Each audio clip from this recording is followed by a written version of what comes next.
Pattaya City Expats Club is a non-profit social organisation and our speakers are volunteers.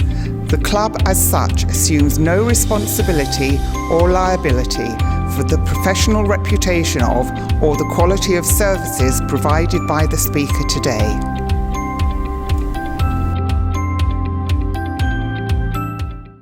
I could do that. And Phil Robertson's here for the second time from Human Rights Watch International, incredibly important organisation, and he's going to be talking on a bigger picture. And Rose's talk, which is slated for 10 minutes, is probably not going to go that long, I would think. So this is her first ever time speaking in public, and of course this is not her native language. I will say that she did teach herself to read, speak and write Thai in 5 weeks. Oh, Thai is easy. But her English is still a work in progress. Rose.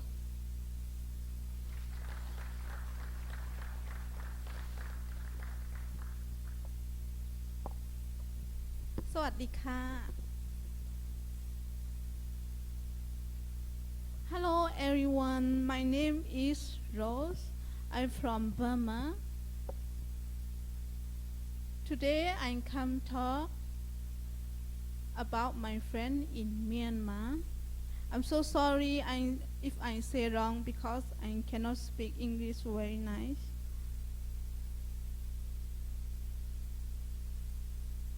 The next picture is the guy who my friend we grew up together when we was 5, 6, 7 years old.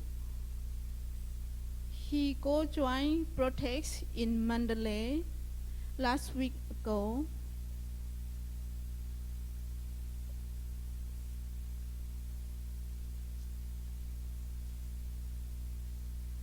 In Burma have 7 states. I grew up in Shan State here, the North Shan State. From Mandalay go to the Shan State 4-5 hour drive.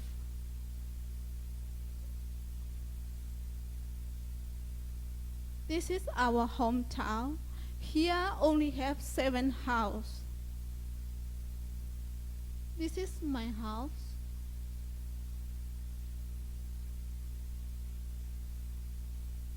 This is typical house.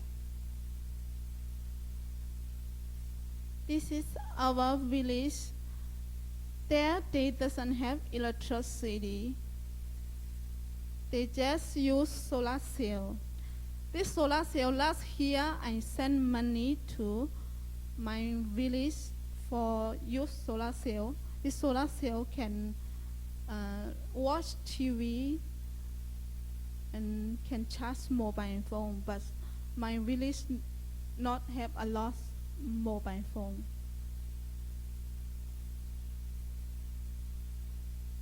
This is protest in CD.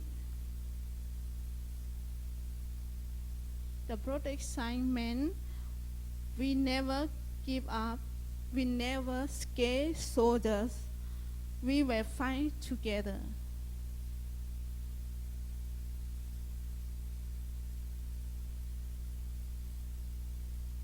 This is near my village. They go join protest with big CD.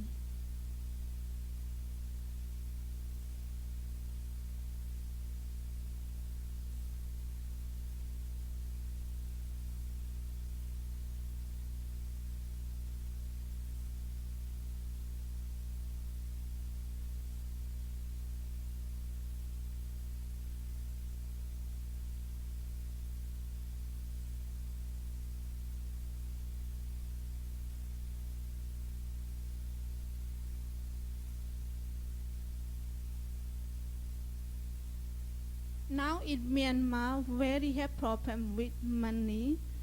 In my friend and our village, very have problem with with money because bank closed. Some people have money in bank, but they cannot get up money in bank because bank closed. We very need money because we have to give food to Shan soldiers and Palau soldiers. Shan soldiers and Palau soldiers will come to take food from our hometown every week.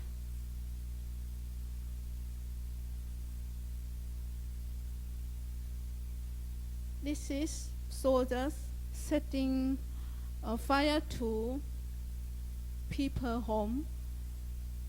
They lost anything. They lost channel. Anything they lost. They setting people home now 78 house. This is people have to run, go stay in temple.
From the Human Rights Watch.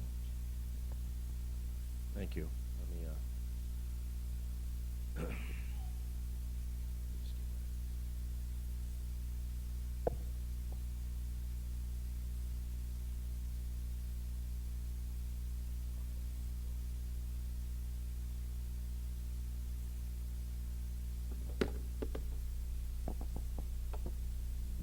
just bear with me as I don't have the video presentation or the photo presentation, but I'm glad Rose did because, you know, we're getting those kind of images every day from Myanmar. And what you can see is that everyone now has a mobile phone. And people are taking photos, they're taking pictures, they're taking video, wherever the police or the military are. Insulting people like they forced that man to walk on the ground like a dog, or in any case, the issue is that ultimately there's someone who is serving as a witness, and that is, I think, something that the military didn't expect when they tried to seize power here. So let me say a few words. I want to thank Ren and the PCEC for inviting me again to come down and speak to you all here in Pattaya to talk about something that, frankly, I've been working on full time, really, since February 1st when we had the military coup. As you know, I'm Phil Robertson. I work for Human Rights Watch, which is one of the world's largest and best-known human rights groups. We're also one of the loudest NGOs. Which means that I spend a lot of time talking to the media about what is going on. frankly, constantly speaking to the media, CNN, BBC, Al Jazeera, you name it. We're one of the organizations that they're trying to reach out to for analysis about what is happening and what's going to happen next. And I'm happy to sort of speak to some of these issues, and I look forward to answering any questions that you have also as well. Now, some of you who saw me speak last time I was here, when I was talking about Human Rights Watch and what we do, I also talked about our theory of change. And our modus operandi is we investigate human rights abuses, we expose those human rights abuses, and through the exposure, we try to change governments or change attitudes of UN agencies, whoever we determine is probably best to try to impact the situation on the ground and to stop the human rights abuses that we're observing. But sometimes the investigate part is so obvious, like what we're seeing right now in Myanmar, where we're seeing, also people themselves documenting the human rights abuses and sending this information out to the world, that our job really becomes also trying to make sense of it all, to try to bring some cogent analysis and understanding to what is happening, while at the same time also verifying that what we're being sent has actually happened. Because of course, we live in a world where fake news does exist, and we have to make sure that when we look at something or we present something, that we're absolutely sure that it is what we say it is. So I'm going to jump right into the discussion about what is going on there. Some people call this country Myanmar, some people call it Burma. We can discuss the historical reasons for the different names, but I frequently call it Burma, simply because I've been working on Burma since 1993 or so. And when I started working on Burma, many of the people I was working with, particularly some of the ethnic nationalities, the Karen, the Karenni, the Mon, they all referred to it as Burma. And so I've continued to do so. So on February 1st, as you all know, there was a military coup in Burma, and that happened in the very early hours of the morning, just as the newly elected parliament was about to convene for the first time and take their seats. And though that newly elected parliament was elected on November 8th, 2020. And that coup was led by Senior General Min Aung Hlaing, who's the commander of the Myanmar Military Forces, which are also known as the Tatmadaw. And a new military council was set up to rule the country called the State Administrative Council. Now, the military's rationale for doing this was that the November 8 election was, they claimed, fraudulent, and that the winning party, which is the National League for Democracy, led by Aung San Suu Kyi, had somehow cheated. Now, they ignored the fact that the National League for Democracy won a massive landslide. I mean, 83% of the seats that were available in the parliament that were up for election were won by the NLD. And as an aside, I should mention that under the 2008 Constitution, a full 1/4 of the entire seats in the parliament are reserved for the military. So the military has 25% of the seats appointed, sort of like the Thai Senate, frankly, here. That it's basically appointed by the military, and so they start with a 25% advantage, and they still couldn't hold on to power, with the NLD's landslide. And the military said that when they wanted to complain, and they claimed that there were 10 million fraudulent voter records on the voting rolls, they said that the National League for Democracy didn't listen to them, and nor did the election regulator, the Union Election Commission. And so they were complaining that we tried to complain, you wouldn't listen to us, we're here to preserve democracy, and that's why we're taking power in a military coup. Now let me say, as speaking as Human Rights Watch, let me say that we do think that there were some problems with the November 2020 election. For instance, there was the disenfranchisement of over 1 million ethnic Rohingya from Western Myanmar, or Western Burma. who both the military and the government don't consider to be citizens. We thought that was unjust. And there was also declarations by the Union Election Commission that various areas in the country were too insecure and therefore the election couldn't take place there. And we thought that that was done in a way that was not consultative and participatory. But none of those issues rose to the level of negating the results of the election. And in fact, international observers who were there found the election to be credible. And world leaders around the globe accepted that the election result was legitimate. And so you had, leaders from countries both in the ASEAN region as well as around the world, all sending their congratulation notes to Aung San Suu Kyi for her election victory. Now, about this election fraud, to date, no evidence has been provided by the Tatmadaw to prove these allegations. And in fact, to be blunt, the entire thing reminded me of the kind of stuff that Donald Trump tried to pull in the United States. But he couldn't get away with it because he didn't have a shred of evidence. And actually you had a pretty firm democratic system, including the courts, that pushed back on that. But in Myanmar, the difference is that the Tatmadaw just arrested all the members of the Union Election Commission, along with leaders of the National League for Democracy like Aung San Suu Kyi, the president, Win Myint, and have slammed them all into detention, from which they have not reappeared. Now, there's also a claim that the military says that we acted in line with the 2008 Constitution. And without going too far down that wormhole, that's not the case, because what they said was the only person who can declare a state of emergency in Myanmar under the 2008 Constitution is the president.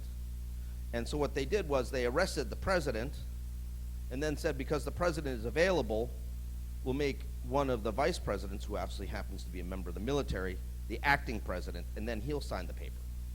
It doesn't work that way. They forgot to, but that they're continuing to maintain that this is so they're angry. They're basically saying, you can't call it a military coup. This is legal. And everybody's laughing at that. But the reality is that this is what they're trying to do. Now, importantly, as you can see from some of the photos that Rose showed, the coup was met with massive disapproval by the Burmese people across the country and frankly across the world. We've seen protests by Burmese people in countries everywhere Burmese people are in the world. And also by clear denunciations by governments around the world. And a massive civil disobedience movement, known as the CDM, was established. And it started first with the medical doctors and the teachers, who basically said, we're not going to go to the hospitals anymore. We're not going to go to the schools anymore. We're going to refuse to provide our services to this military regime that we do not agree with, that we do not see as legitimate. And the doctor said, look, if you're sick, come see me at my clinic. Come see me at home. But I'm not going to a government hospital. And that CDM rapidly spread out to include trade union leaders, students, civil servants, people in the ministries who refused to go to work, people working in the banks, people working for the railways, people working at the airport, people across the country, people working in stores at various different shopping malls in Yangon and Mandalay. All these people said, we're not going to go to work. We're not going to provide our services in the support of an economy led by this government. We are going to have a general strike. And that's what this is. This is a tactic that is a general strike. It is a denial of work and services by the people of Myanmar to the military regime to try to make the country ungovernable, to try to pressure the military to basically step down. And connected to that, and certainly the first weeks of February, is you had massive peaceful protests. You know, around the Sule Pagoda in Yangon, if you've been to Yangon, in places in Mandalay, cities all across the country, rural areas like your village, like places in Dawei in the south, everywhere. I mean, this is by far and away the largest continued mobilization and protest by the people of Burma that we've ever seen. It dwarfs previous protest movements. And these were peaceful. They were demanding that we want, we want to have certain things back. You know, we want to see restoration of democracy. We want to see allowing the people that were elected on November 8th to take power. We want to see an end to the harassment and rights abuses by the military. And as also the ethnic peoples have gotten involved, they say we want a revision to the 2008 Constitution, which was drafted by the military, for the military, and which denies a vision of a federal Burma, a federated Burma, where you have significant degree of decentralization and autonomy for ethnic areas. That has been denied by the military all through the history of the country. And, you know, in the face of this truly impressive mobilization of the people of Myanmar, and speaking with one voice very clearly in their demands, we've seen incredible brutality and rights abuses both by the Myanmar police force, which operates under the control of the Tatmadaw and the Tatmadaw themselves. The military junta has been unwilling to negotiate or discuss at any point in the process. Let me make that clear at the outset.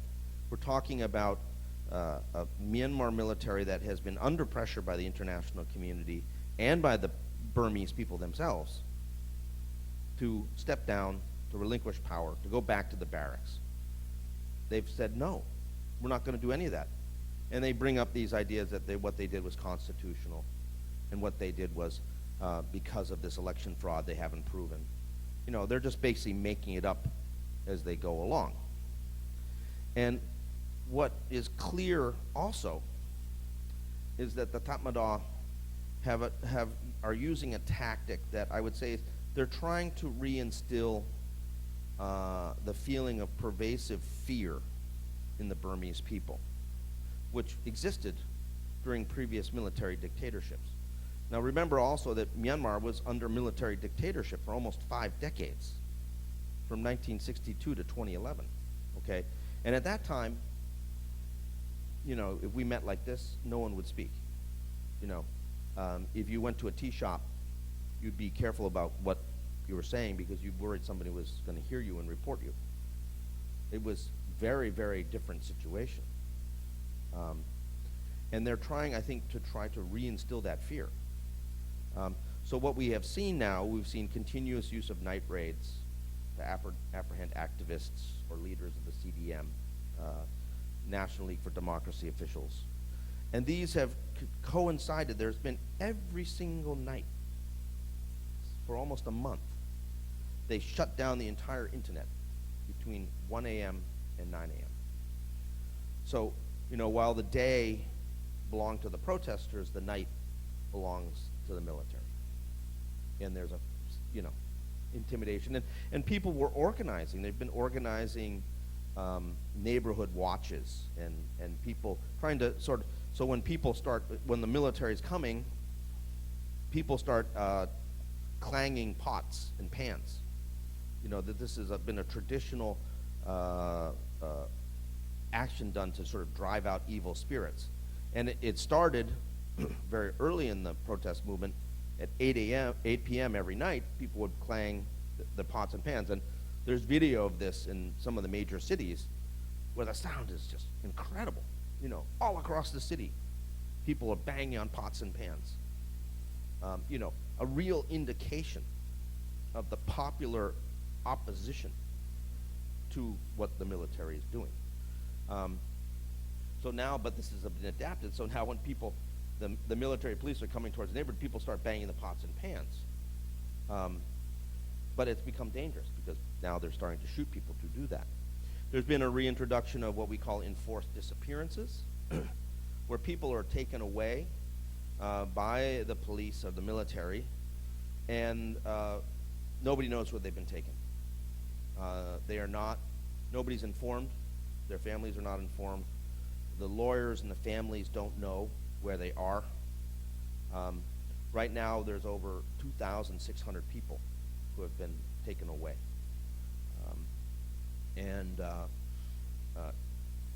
We have situations where families, they're relying on someone who might be released. Did you see my son? Did you see my daughter? Did you see my husband? Or in some cases they get information that maybe this person is at this detention center, so they go with a care package for that person. And if the guards accept it, then they believe that, hey, maybe that person is there. But they have no way of knowing. And these people are being held essentially in squalid conditions and incommunicado detention, where the threat of the use of torture is a very serious one. I will also mention that we've had several cases where people have been arrested. They're basically arrested in front of their family. There were two members, sort of senior officials of the National League for Democracy in Yangon. And they were arrested in front of their families. They were taken away. They were in good health when they were taken away. And the next day, the families are told to pick up the body at a military hospital. And when they get there, they show clear signs of torture. So it's quite clear that torture of people being detained is happening. And we're seeing increasingly now the military and police are trying to take back the streets, and they're threatening very grievous harm to those who dare to protest. At the beginning, it was beatings and use of rubber bullets and tear gas and water cannons, and all these are still being used. But now, for the past several weeks, the police and military have routinely used live ammunition against protesters. On March 27th, which is Resistance Day, that was the day that the Burma army decided to turn against the Japanese in 1945. It's also known as Armed Forces Day. As many of the diplomats and the military attaches were boycotting the big party and parade that the Tatmadaw were throwing for themselves in the administrative capital, Naypyidaw. The police and military were busy on the streets of Myanmar suppressing protests. And in one day, they killed 114 people. 114 people.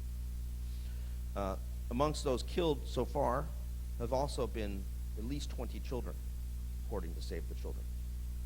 And so we're talking, there was a young girl who was 6 years old who was shot and killed as she was in her home. The police banged in the door. She ran to her father, and the police shot her as she was running to her father. She died in his arms. We've had 6-year-olds, 7-year-olds, 8-year-olds, 13-year-olds, 14-year-olds, where the police and the military are going into areas where they believe that there are protesters, and they're just shooting at things, shooting into houses. And this is what happens. We had a 1-year-old girl who was shot with a rubber bullet in the eye in her home. She'll probably lose that eye. We've seen now that the Tatmadaw resorted to taking away the bodies of people who have shot, protesters who are shot, to prevent funerals from taking place. Or in cases where they actually agree to finally turn the bodies back over to the families, they force the families to sign statements that they do not hold the military responsible for the death of their loved one. And now we've seen at least 2 cases where injured protesters who have been shot on the street or who are then captured by the military have been thrown onto onto bonfires of rubber tires. and basically burnt to death while alive. According to the Assistance Association for Political Prisoners, the AAPPB, as of the 30th of March, there have been 521 persons killed by Myanmar security forces since February 1st. Now, of course, as you might expect, protesters are starting to try to fight back. And they've set up barricades to try to prevent the police and military from coming into their neighborhoods. And they've been fighting back with what? Slingshots. We saw bows and arrows, pieces of concrete, Molotov cocktails in some cases. We even saw a few improvised air guns, which is, a glorified BB gun.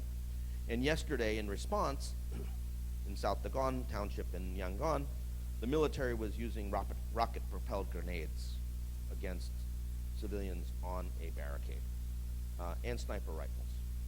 So, an estimated 20% of the people who've been killed have been killed by headshots. So quite clearly there is a clear desire to kill people who protest on the streets. And in fact, on Armed Forces Day, that day when 114 people were killed, which has been the bloodiest day so far, the state broadcaster, Myanmar TV, issued a warning: parents, don't let your children go out and protest. They will probably be shot in the head or shot in the back. They said this publicly on TV.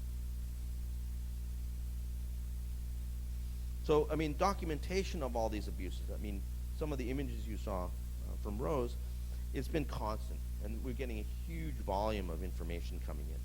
As I mentioned, everyone has a mobile phone. And that's the big difference, frankly, compared to 2011 when we started to see the democratic transition. At the time that the democratic transition started, almost no one had a phone. Buying a phone was like $2,000. It was almost impossible to get the internet. It was like, pre-2011, Burma, in terms of tech, was like North Korea. Okay, it was almost impossible. And overnight, SIM cards became very cheap. Mobile phones became very available. Everyone has one now. And so what we're seeing now is the military is trying to shut that off. And what they've been doing is they've been forcing the telecommunication companies to shut down mobile phone data so that you can still perhaps get a Wi-Fi connection, but you can't get mobile data on your roaming on your phone. Nevertheless, there's still been a huge growth in social media. And this has happened despite the Myanmar military banning Facebook, banning Twitter, banning Instagram, banning WhatsApp. People are using VPNs to evade this now. And, I particularly, for people who are trying to track this, I would, look at Twitter, if you're on Twitter, and just look at the hashtag Save Myanmar. You'll see every day more and more information about what is coming out. There's been a massive growth in social media coverage. I've literally, in the 2 months that this has been going on, I probably have gotten 40,000 new followers on Twitter. So it's been crazy. Let me make a couple more points before we take some questions. As I mentioned, first of all, between 1962 and 2011, Myanmar was a military dictatorship. That was 5 decades of military misrule, including human rights abuses, a nationalist takeover of the private sector in the 1960s, 1964, economic isolation, rapacious, corrupt rule, first by a dictator, General Ne Win, and later by a group of generals. First they called themselves the State Law and Order Restoration Council, that was known as the SLORC, which was, every editorial that ever wrote about Burma called that an Orwellian term, so then they changed it to State Peace and Development Council. But the reality is, it was basically the same group of generals, it was the same military. And people know that military rule means arrests and thousands of political prisoners, it means censorship and isolation, it means arbitrary rights abuses, and it means a loss of democracy and democratic rights. And so the people know very well what it means to be under military rule. They have 5 decades of experience, and they're just not prepared to go back to that dark past. So we are seeing a very, very determined, unified people who are fighting back against this. I think the military expected that, we'll start shooting people on the streets and everybody will break and run like they did previously. Well, it's not happening. People are fighting back. I think they perhaps underestimated what that taste of freedom from 2011 to 2021, that decade when Myanmar joined the international community, when people were able to read, hear, speak, say the things that they wanted to say, even though there were still a lot of rights abuses and problems, which we can talk about in the question and answer. But the reality was that Myanmar was seen as moving towards a democratic future, greater engagement with the international community, greater foreign direct investment, even with all the problems that it brought, that there was a general hope that the situation was moving forward, and that people would select their government, and that government would represent them. So quite clearly, there's that ongoing protest. The second issue, in which I haven't really talked about, but since Rose is from Shan State, we should definitely make sure that we cover this, is that Burma has been in a state of constant civil war basically since it achieved independence from the British on January 4th, 1948. Importantly, at one point, the Burmese government was known as the 12 kilometers government, because back in 1949, that was all they controlled. In 1949, the Karen National Liberation Army, the KNU's armed wing, was on the gates of Yangon. They basically got all the way to Insane before they were finally pushed back. And it's important to recognize that Myanmar is one of the most ethnically diverse countries in the world. Approximately 65% of the people are ethnic Burmans, who are primarily Buddhist, but the rest are ethnic groups. And if you ask a Shan, a Thai, what they know the difference between Shan and Burmans. Just as the Kachin, the Karen, the Karenni, the Mon, the Chin, the Rakhine, the Rohingya, the Palau, the Wa, the Kokang, you name it. All these different groups of people have different languages, they have different cultures, they have different religions in many cases, and they have certainly very different ideas about politics and governance. So what you have is this diverse country, and you have a Myanmar military which has been trying to put it in a bottle and control it the whole time. You have, there's a national ceasefire agreement now with 10 different ethnic armed groups, but there are just as many of these ethnic armed groups that have not agreed to a ceasefire. And quite clearly, the Karen, who have just overran 2 border posts and basically killed a lot of Burmese soldiers, are not in the ceasefire agreement anymore. The Myanmar military, on the other hand, they see themselves as basically the natural rulers of the country. And they see the ones as the saviors of holding the country together as the Union of Myanmar. And so you have this dynamic of a centralizing union under the control of the ethnic Burman Pama versus the idea of a federal union where there's ethnic autonomy and self-governance and respect for local cultures, respect for local education, respect for local languages. And that is at the heart of this ongoing civil war. In the process, the Tamada has been arrogant, is xenophobic, and rights abusing. And, they have engaged in brutal tactics and a lack of accountability. Their traditional counterinsurgency tactics is known as the 4 cuts, which is cut off funding, food, intelligence, and recruits to insurgents. Basically what that has meant is that the Myanmar military goes into a particular area and they target any civilians who are still in the area. And so that's why we've had men captured, tortured, killed. Why we've had significant ongoing gang rapes committed by the Burmese military.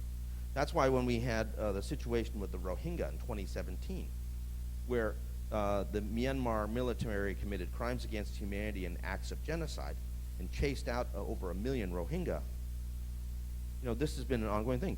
And to put a real sort of cap on this, the same units that were involved in these atrocities against the ethnics in various parts of the hinterlands, including, for instance, the 33rd Light Infantry Division, which is credibly connected to crimes against humanity against the Rohingya in 2017.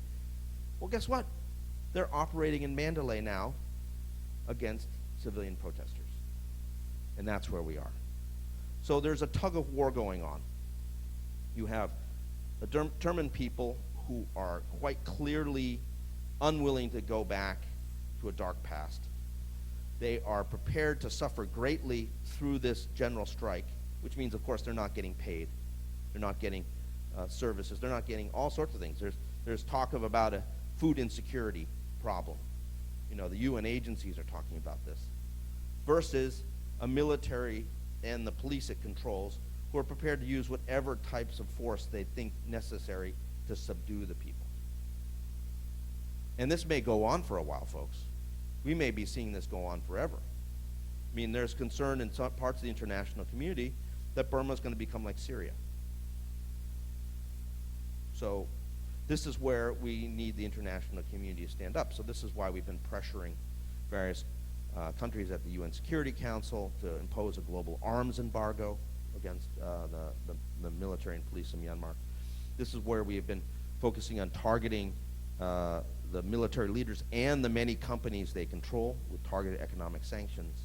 And this is where we're trying to rally a global consensus to basically increase the pressure, certainly amongst the frontline states in the ASEAN, the Southeast Asian Association of Southeast Asian Nations, to stop supporting the junta.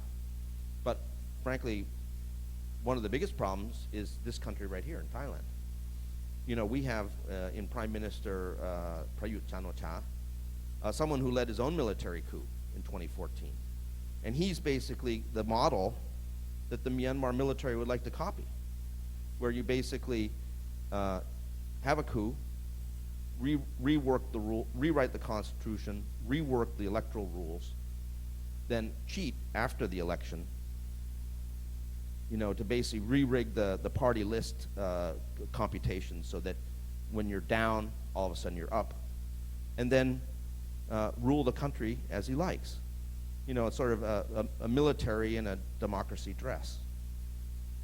And Prayut and the military just pushed back 2,000 Karen fleeing from fighter jets and bombs, which destroyed villages and schools up on the border yesterday. So it's a situation where we're going to be at this for a while. We'll need the international solidarity of everybody who cares about human rights, who cares about Burma. And, we'll need the bravery of people like Rose and her friends to continue. So that's that. Happy to answer any questions.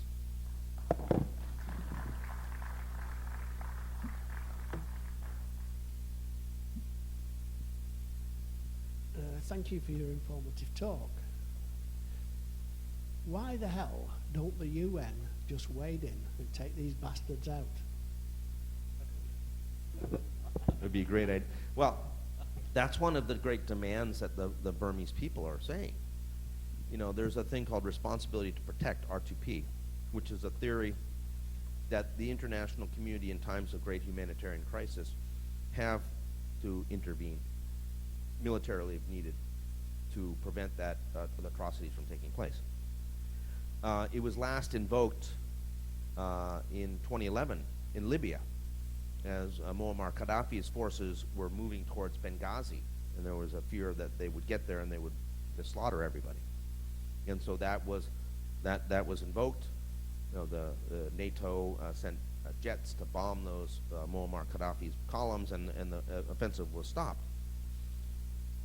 The takeaway, however, from particularly two UN Security Council members, China and Russia, was that we don't want to do that again. And that's the big problem.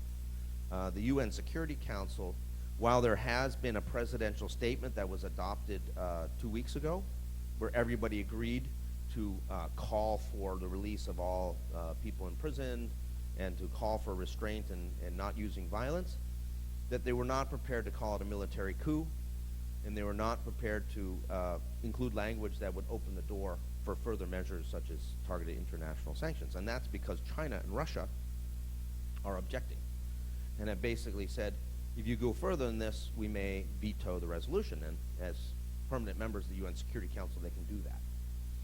So right now there's like sort of high diplomacy and a lot of statements and pressure from parts of the UN. You know, UN Secretary General Guterres is speaking regularly. We just had a statement from the High Commissioner for Human Rights and the Special Advisor on the Prevention of Genocide speaking about these things. We have a UN Special Rapporteur from the Human Rights Council, Tom Andrews, who's a good friend of mine, who, you know, has been speaking out. But, you know, it's statements. It's not action. And I think the Burmese people are like, you know, is that all the UN can do?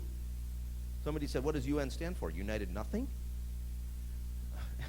You know, and so there's this gap between what the expectations are on the ground in Myanmar about what the UN can do and what the UN itself is prepared to do. I mean, we were saying to some of my colleagues in New York, like, you know, maybe we should push to go to the UN General Assembly. And they said, well, yeah, we may at some point, but let's let the UN Security Council work right now, because everybody's so impressed that they've been able to make such progress with this joint statement, the presidential statement, which is, you know, the step below a resolution. And we're like, yeah, well, that's nice, but, you know, that's good for about 2 or 3 days. Now we need to do something else.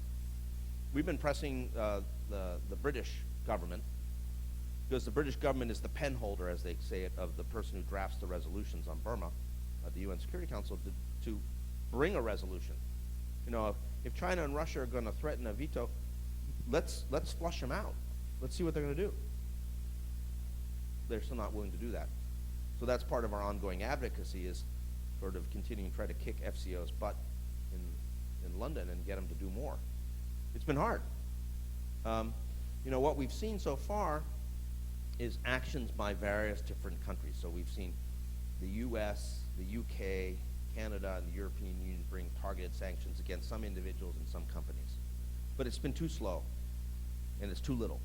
It has to speed up and it has to be more. I'm wondering how much of the international response and attitude to Myanmar is shaped not just by the fact that they're on the Security Council, but that they border Myanmar. Who's China borders Myanmar. Yeah. I mean, China's got a sort of a mixed sort of view about this. I mean, they've taken a lot of hits, certainly from the Myanmar people, saying China's supporting the military junta. There was a meeting of the foreign minister with the military in mid-January. But as far as we can tell, China's not necessarily thrilled by the turn of events either, because China had a pretty good relationship with Aung San Suu Kyi and the National League for Democracy. And China's primary interest in Myanmar is their Belt and Road Initiative project, which is the China-Myanmar Economic Corridor, which is it's a railway, it's a road, and it's a gas pipeline. And it's going to result in also access to a warm water port in Jokpyu in Rakhine State for the Chinese. And they basically had agreement to get that from Aung San Suu Kyi and the NLD.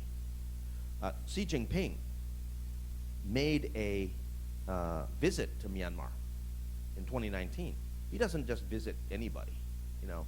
It's a pretty big thing for him to go somewhere.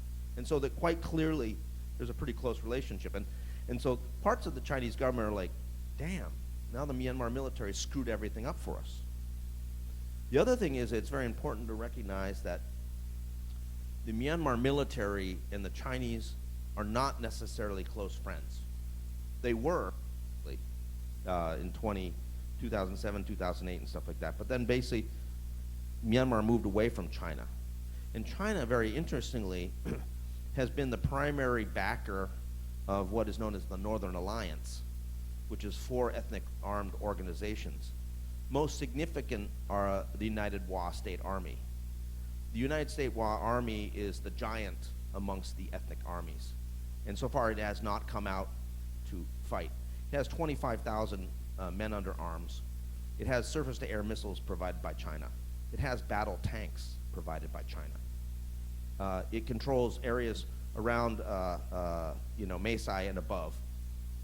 And the Burmese military don't go into the Wa area, because if they go there, they'll be killed. And that's all supported by China. So China basically is playing both ends against the middle. They're like, okay, we're going to support you at the UN Security Council, so you need us. But if you give us a hard time, we'll just provide some more support to these ethnic armies that are causing you all these problems. The bigger problem is Russia, because Russia, Min Aung Hlaing has traveled 6 times to Russia in the last 2 years. And the Russians sent their deputy minister of defense to Armed Forces Day. So while people are being slaughtered across the country, Min Aung Hlaing was giving a ceremonial sword to the deputy minister of defense of Russia. And what Russia's interest is basically sell weapons and basically cause problems for the West. That's it. Hi, thanks. You basically reconfirmed my statement, which I want to make as far as the Armed Forces Day is concerned. Both China and Russia sent delegations to observe, which I was very surprised at. But then again, it must be economic interests, I suppose, which makes Russia and China attend this parade, because basically probably they're in between, not really knowing what to do at this moment. Playing the cards correctly is a very difficult situation, I suppose, for them. But economic interests, I believe, seem to be the main interest. The same goes for ASEAN. ASEAN basically is very quiet concerning this coup. And again, from what I hear, Singapore and certain other countries have huge economic interests in Burma. So, not surprising, there's not much action from that side coming. Yeah. I mean, you certainly, China and Russia were there. Bangladesh also sent their military attaché, in part because Bangladesh is trying to negotiate the return of the Rohingya. India and Pakistan sent their people. Thailand sent their people, which was shameful. And also Laos and Vietnam. So, it's quite clear that there are a number of countries that are trying to use this situation to build credit with the military government. And that's why we have to basically ratchet up the pressure on them. If China and Russia want to defend Myanmar at the UN Security Council, they need to do so publicly. They need to explain why they're defending a military that's shooting, children with rubber bullets and live ammunition.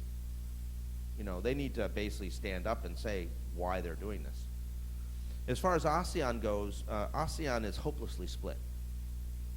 Thailand as a frontline state has a very important role in this, and Thailand is the one who gutted the earlier ASEAN statement that happened. There was a ASEAN meeting on March 2nd, which resulted in a statement that I told a media person, my morning tea is stronger than the ASEAN statement.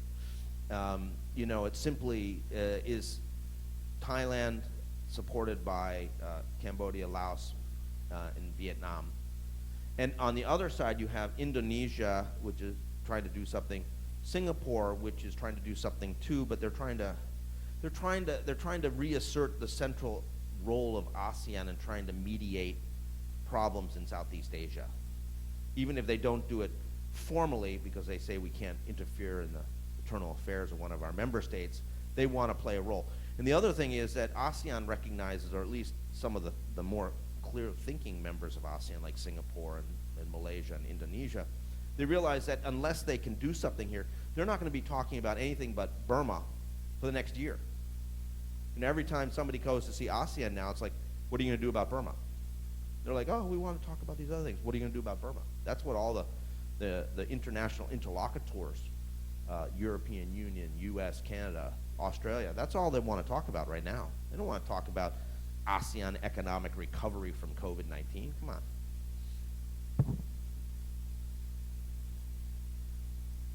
on. Just a couple of things. Sorry, one thing. Rose obviously has friends. What you might not have noticed is that the only photo of a friend in Myanmar that she put up was of a dead person, because of course she doesn't want to draw attention to live people. She recently had a friend go back to Myanmar, like in the last week or so, specifically to look after her mother who's sick and stuff. And of course, they can't get money out of the bank, right? And we'd love to support some of her friends in Myanmar, but the question is, you know, how can we effectively support them or get them some money? Well, there's an underground banking system that I'm sure Rose knows about.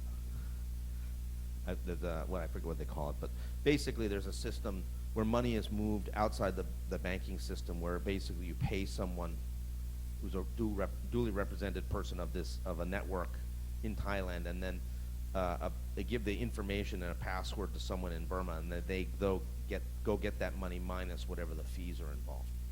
So there's basically informal methods that are operating, but of course, because the banking system is essentially been frozen by the CDM, by both the strikes and also the refusal of people to the government's restrictions on money in terms of withdrawals. You know, these informal systems are now taking over. It's important to understand, like, I was just told the other day that the Myanmar military hasn't been able to make its payroll for the last 2 months. So, you know, I mean, what they're doing is, and you know, the question is what they're going to do is whether they're going to seize assets or how they're going to do this. But they also have their own set of companies, which have, of course, over the years been earning a lot of money. One of the things we're going to try to do, and this is the thing we're talking about with the U.S. Treasury and the Europeans and others, is basically through sanctioning, get various different partners of the Western oil and gas firms, you know, Total and others, basically, yeah, pay the proceeds, but pay it into an escrow account so the money doesn't go into the pockets of the military. Hold the money back, and you know, we'll see if we can get that done. That's the next step. But you know, the idea is we're gonna choke off the money. Before I moved to Thailand, I lived in Malaysia for a few years, and there were cases where the Malaysian Navy pulled Rohingya refugee boats out in the open sea, threw a sack of rice into the boat and a keg of water and said, go to hell. And that's human rights for you. I mean, that's what's happening, and Malaysia is one of the worst perpetrators of human rights in that area here, amongst other countries. But as far as the United Nations is concerned, I have no hope whatsoever. The Syria war has been going on for 10 years. Look at Libya, look at Iraq. What has happened? Nothing, except NATO. No action, talk only. That seems to be the magic word. Yeah, I would say that just basically that Malaysia sent back a bunch of refugees last month. Was it last month? Earlier this month.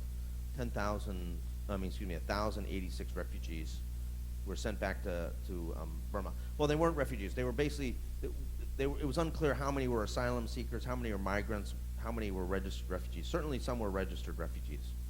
And they sent them back to Myanmar in contravention of a court order saying that they should not be sent back.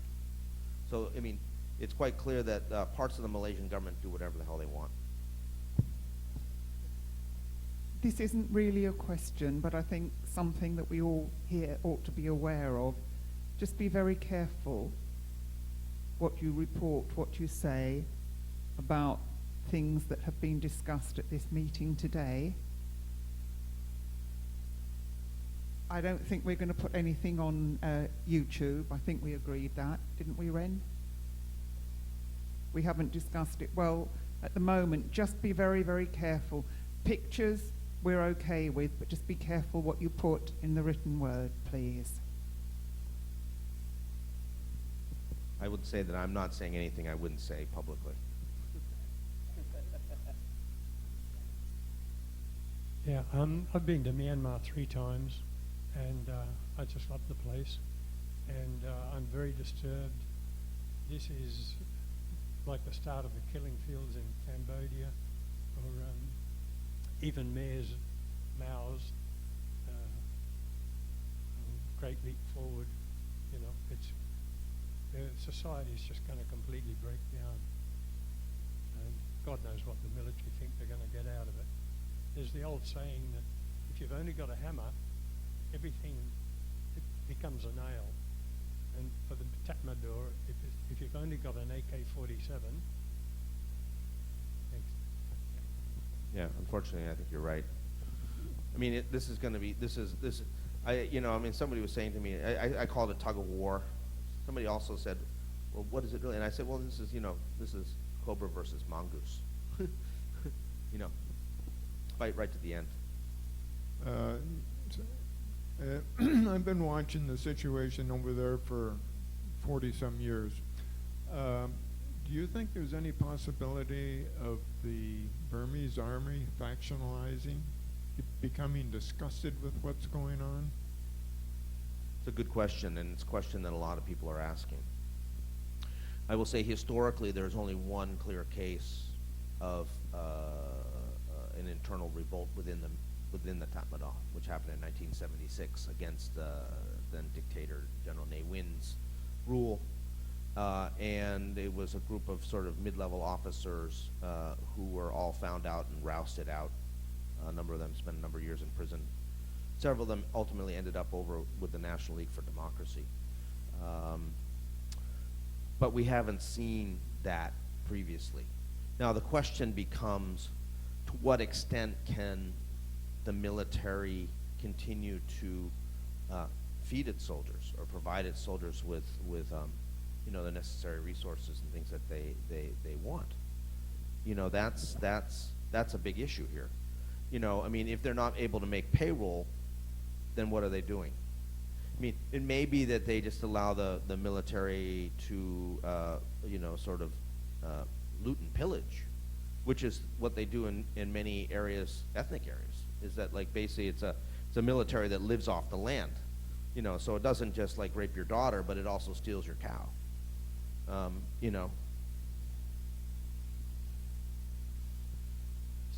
I don't know if anybody's got a question for Rose. She's willing to answer questions if anybody does have a question for her. I think we've come to the end of the Q&A. Oh, one more? Okay, one more, we'll stand. Thank you. I was just curious, what do you think about the drug trade in Burma or Myanmar? It's continuing. It's going to continue. One of the big reasons that the United Wa State Army is so big and so well funded is also because it's basically one of the major sources of the methamphetamine trade. That a lot of that production is happening in those areas. And one of the reasons the Wa have not come out and fight, in my estimation, is because the Wa have in fact also invested a lot of money in Myanmar cities. They basically bought buildings and bought property in places like Yangon, in Naypyidaw, in Mandalay, and they're worried that if in fact they go to war with the Tatmadaw, that then those properties will be lost. So it's a big computation. One of the problems has been, when we're talking about the way the Civil War thing goes, is that there's always been an effort to try to unify the various different ethnic groups to sort of stand together, because if they're not all fighting, then it's very easy for the Tatmadaw to just turn its attention to the ones that are still out and trying to resist them, and really put a lot of soldiers and people against them. And that's, for instance, what we're probably going to see with the KNU. The KNU, the 5th Brigade of the Karen National Liberation Army, KNLA, overran a border post about 7 kilometers from the border of Thailand and Myanmar on Armed Forces Day. They killed 10 soldiers, including the commander, who was a lieutenant colonel. They captured another 8. 6 of them got away, and they basically seized all the equipment. And now we've just heard that they've overrun another military post and killed all 30 soldiers. So those kind of provocations that's what as the Myanmar military sees it, means that they're going to throw a bunch of soldiers against the KNLA. And that's why we also saw them deploying the Myanmar Air Force to literally bomb villages and bomb a school. You know, I mean, this is sort of like, it's very Game of Thrones sort of thing. You know, I mean, it's like basically, if you attack us, we're going to basically catch your people and flay them alive. That's the sort of mentality to it. Now, if the Wa ever stepped out, all of a sudden all the pressure would come off the other ethnic groups, which are smaller and less well armed, because all of a sudden, you know, the Tatmadaw is dealing with a very, very significant threat. You know, it's very possible if the Wa came out of the Wa areas with the unified ethnic groups, they could roll down and capture Mandalay, and then you'd really be into a full-on civil war.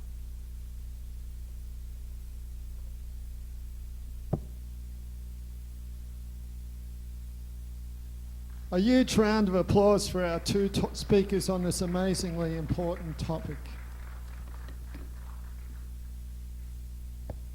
I really, really want to thank, obviously, Rose, who I know pretty well, for giving her first ever public talk in a totally foreign language, and I think she did just brilliantly. I don't think we've ever heard a 4-minute talk here before that had such a powerful effect. And Phil, you were just so wonderful and knowledgeable about everything you said, and every question you answered was so definitive, so thank you again for coming again at such a timely time. I'm somewhat embarrassed that I'm not embarrassed that I have a certificate for you of appreciation, but for some reason we don't have one for Rose. Who thinks Rose should get a certificate of appreciation? Yeah, I vote for that too. So